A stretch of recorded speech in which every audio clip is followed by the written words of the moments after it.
Hi, welcome to Black Shed. I'm Paul. I'm Helen. And I'm Tabitha. And that's Murphy, the most important of all. We're going to give you a little insight into how we got started on the adventure of flower farming in Dorset. And I'm going to go and do some work. And I'll try not to trip over the hoses, the dog bones and all the rest. Okay, so this has been a fantastic adventure for us. We've been flower farming now for 3.5 years, and it's been an absolutely whirlwind. It's been extraordinary. We're rising tide on the fantastic rise in popularity in British flowers, and there are a fantastic range of growers all over England producing fantastic quality flowers, and we count ourselves amongst them. It's really, really exciting. It's really important to have some basic growing skills. Having some knowledge of growing your own flowers in a garden is really important. It's slightly different when you're growing on this scale, and you have to have a very, very different attitude. You're producing huge numbers of flowers and you're aiming for top quality always. You've got to compete with the Dutch, they're very good at it. It's really important to know your flowers. If you're a good gardener, you're going to know something about flowers anyway, but it's really important to have a sense of how flowers grow, their habitats, the sort of places they like to live, whether they want to live in shade, whether they want to be in full sun, whether they like a wet soil or a dry soil. All of these things will be incredibly useful to you in the future. So basic knowledge of gardening, really, really important. And if you don't have it now, you'll pick it up really quickly because you'll need to. Very, very important to do your research. You need to find out what florists want, what your public want, what event florists want, what high street florist wants. Knowing that will really, really help you to choose what to grow and where to grow it. So all the research you can do is really, really important. There are some fantastic books, and there are more and more being produced. We used Floret's book, which I'm sure everybody else has read, an absolutely fantastic guide to growing flowers and flower farming. Georgie Newberry's book is also exceptionally good and gives you a really good idea into commercial production. Visit other farms. We didn't visit other farms. You really need to visit other farms. Go and see how other people are doing it. Talk to them. Preferably don't set up your farm 5 miles away from them, and volunteer. That's a really, really good way of getting a sense of whether you're suited to being a flower farmer. The idea that flower farming is about walking around in a white linen suit with a trug over your arm, looking like Monty, isn't the way things are. You are going to be in the pouring rain, horizontal rain very possibly, in February, and February is a very, very, very long month. So it's not all glamour. There's an awful lot of hard graft involved. So visiting other farms is a really good idea, and volunteering is a brilliant way to do it. We've had a lot of volunteers on the farm, and they've been incredibly useful. And also we've met some fantastic people. We signed up to WOOF, WWOF, Worldwide Working on Organic Farms, and we've had a succession of fantastic people since very, very early on, and they've been brilliant. We've found people who actually wanted to study horticulture and flower farming, so they're very keen. It's not just people wanting to learn English in the summer holidays, so that's brilliant. Okay, so that's sort of some of the basics. The first thing though you should really do is join Flowers from the Farm. Flowers from the Farm, I'm sure a lot of you will know, is a fantastic cooperative which is set up by some indomitable growers, and they have produced an organisation which provides enormous support to all of us. There's a closed Facebook group where we can grumble about clients, discuss pricing, plants, all sorts of things like that, and we've learned a huge amount from that and met some fantastic people as well. So that's basics from behind the scenes. We got started on our allotment. We had 3 allotments. We are absolutely hopeless vegetable growers, but we're very good dahlia growers, and we grew a lot of dahlias on our allotment, much to the surprise of our fellow allotmenteers. But it gave us the opportunity to try out the market and to experiment with flowers. So that was fantastic. Allotments are great. Oh, here we are. Thank you very much. Henriette, in case you don't know. But then we did have to try and find ourselves a plot of land. Now, unfortunately, we don't have any land, and so we did have to ask around to see if we could find a piece of land we could rent, basically. Agricultural rents are relatively cheap. There's a lot more detail that goes into procuring a good piece of land, but we were very, very lucky.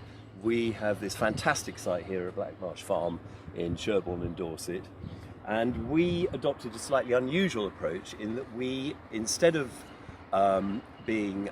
renting the land off our farmer, we went into partnership with our farmer. And Peter and Amanda Hunt, who run the farm here, have been fantastically supportive. They have all the machinery, most importantly they have fantastic land. So you can get started with relatively small outlay. It's one of the very few businesses where you can get started with small outlay. You can use seeds, you can propagate, if you can have propagation skills, you can build up your stocks of perennials, dahlias, whatever, very, very quickly. So that's what we did. Crucial to the whole thing is knowledge of soil, and you've got to get to know your soil.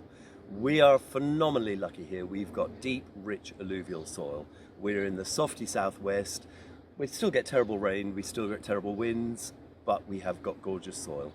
But it's been our principal effort has gone into improving our soil, and we use the no-dig method, which is a fantastic way to improve the mycorrhizal and microbial content of your soil, and that is key to everything. If you don't look after your soil, you might as well forget the rest. It's the most important thing of all. You've got to realise the aspect of your site. We're very lucky, we face pretty much, we've got an easy aspect, we face south, we've got some shelter from the wind, not a huge amount, but knowing where plants like to grow and what opportunities you have to grow them on your site, very important. We have very little shade. I wish we had shade. We're very exposed. So we love shade, but it's not easy to build up shade. So yeah, do study no-dig method. Really very good. Charles Dowding, just up the road from us here, is a fantastic exponent. His videos are an absolute must. They really are, because you'll learn a huge amount from that. So getting started, once you've got your piece of land, you've got to start looking after that soil, but you've got to get rid of the existing weeds somehow or other. There are lots of ways of doing it. You could use weed killers if you feel that way. You can cover the ground with black plastic for a season if you've got the time to do that. There are a lot of different ways to go about it, but you've got to remove your perennial weeds before you do anything. You've got to get rid of your ground elder, your bindweed, anything that you may have like that. And we're very lucky, we've got relatively few. And any weeds that we have now are ones we've introduced, and yes, we've got rather a lot of those. The layout of your farm is terribly important. You've got to think about what things you're going to use most, and you want to locate those as close to the centre of your farm as possible. It's no point having your things you're going to want every day on the furthest perimeter of your land, and believe you me, it's a long way away up to the corner of that field now. So if we planted things we needed every day, we would be exhausted by the end of the week. Well, we are anyway. So layout's really important. They do say you shouldn't make your flower farm look gorgeous, and well, you can't help it really, so I'm afraid we do. We operate on a grid system, so we know what size our beds are, we can calculate how many plants we grow. We used to plant through landscape fabric. That's quite a common method. It's advocated by several other growers. We don't find it works for us. It basically creates a vole hotel, a 5-star vole hotel, and also a passageway for bindweed to creep underneath, and for stinging nettles and weeds and whatever. It's really very good. So we now grow, we use our landscape fabric as paths as opposed to something you actually grow through. We found that much, much easier, and we mulch and mulch and mulch. And we use composted household waste. It's quite easy to obtain. Depends on the area you live in, the quality you'll get. There are various other composts you could use on top. It's not worth buying expensive bought-in compost. Composted household waste is brilliant. Digestate from an anaerobic digester is also extremely good, and that's what we're going to be moving on to soon. We probably should walk around the site a little bit and show you some of the things which we're doing here. We've got a fairly large site now. We're up to about 2 acres now, and we started off with a small amount, and that's probably another really important point, is don't take on too much.